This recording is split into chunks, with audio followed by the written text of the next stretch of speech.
Ba bà bôn, lâu này cùng riệp trăm năm ấy, năm môn là Pearl Zone 4 trăm đi giờ chọn xã mưa chi thi pi rồi mà bà bôn, chọn xã mưa chi thi pi rồi ta về dạng mạch đây làm đi ba cao pi năm món trong bạn bạn năm mà chi thi Pearl Zone 4ก็ប៉ុន្តែចំណែកឆ្នាំនេះខ្ញុំដាំGT 200បងប្អូនចឹងសាក់មើលតាមថា GT 200វាល្អយ៉ាងណាប៉ុណ្ណាដែរតែបងប្អូនដីរៀងស្ងួតតិចហើយដឹងយ៉ាងម៉េចទេតែគ្រាន់ថានៅតែដាំបងប្អូនចឹងថ្ងៃនេះថ្ងៃទីម៉ានបងប្អូនថ្ងៃទី5ហើយ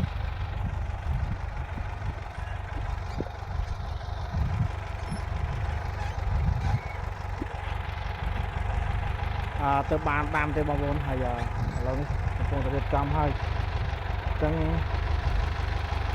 ប្រជាកសិករយើងការដាំរបស់យើងបងប្អូនបាទការដាំដំណាំប្រភេទសម្រាប់ប្រជាកសិករយើងគឺពឹងលើធាតុអាកាសឬក៏មេឃ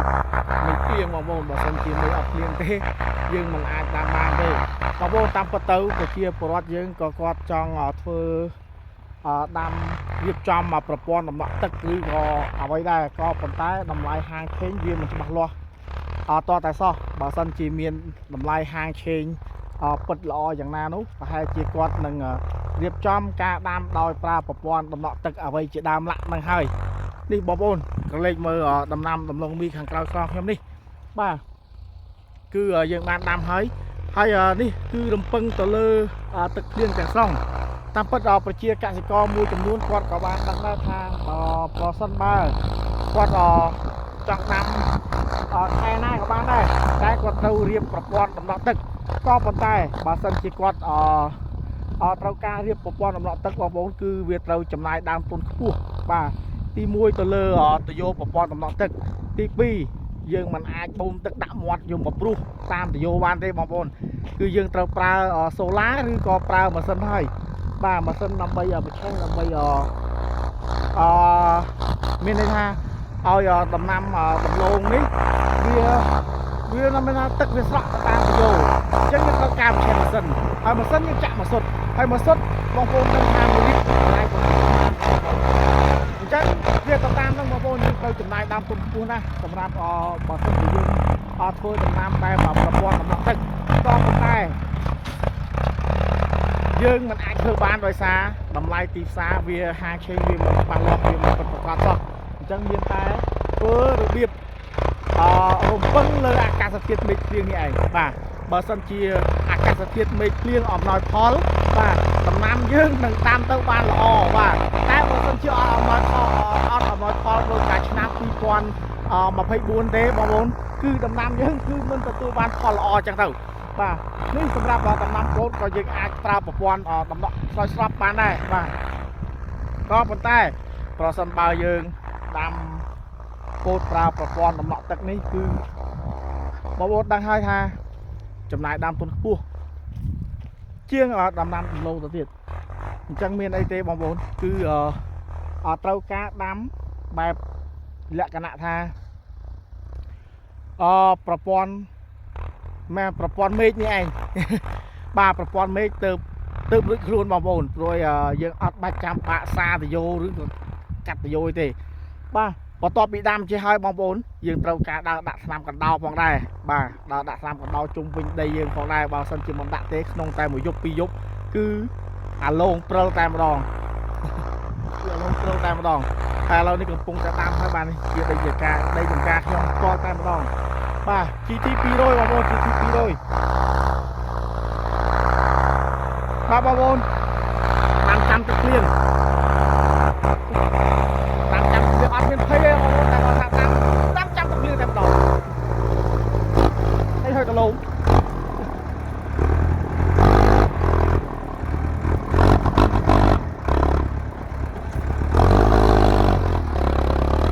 រៀបល្អណាស់ទេបងប្អូន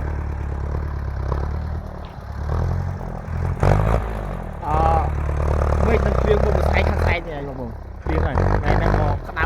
មិនធម្មតាដែរអញ្ចឹងមិនក្តៅចឹងគឺព្រៀងហើយបាទរាសីខ្ពស់ដែរបងប្អូន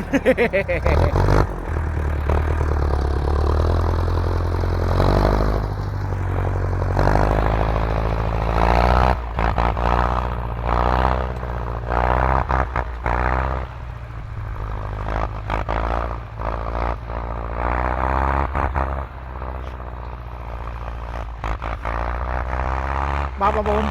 អ្នកចំការគ្មានអ្វីទេក្រៅពីការដាំដុះបាទដាំដុះហើយនឹងនិយាយអំពីកសិកម្មនិយាយអំពីការដាំដុះបងប្អូនយើងមិនដឹងមានអ្វីនិយាយក្រៅពីការដាំដុះទេបងប្អូន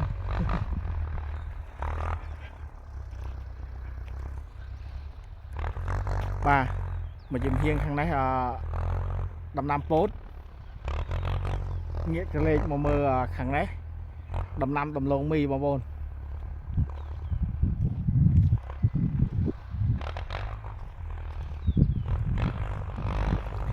ហើយ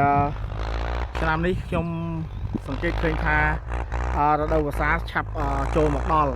អញ្ចឹងការដាំដុះរបស់ប្រជាពលរដ្ឋគឺបានល្អជាងឆ្នាំមុនខែមកដល់ភ្លៀងបងប្អូនរហូតដល់ខែ5ទៅបានភ្លៀងអញ្ចឹងឥឡូវនេះគឺ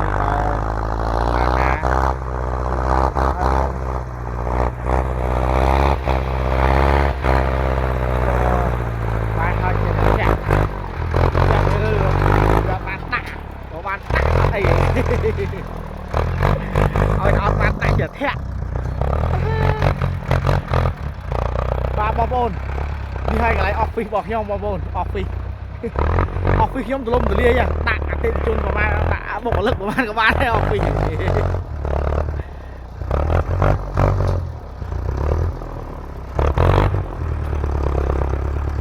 បាទបងប្អូនសម្រាប់វីដេអូនេះខ្ញុំមានប៉ុណ្ណឹង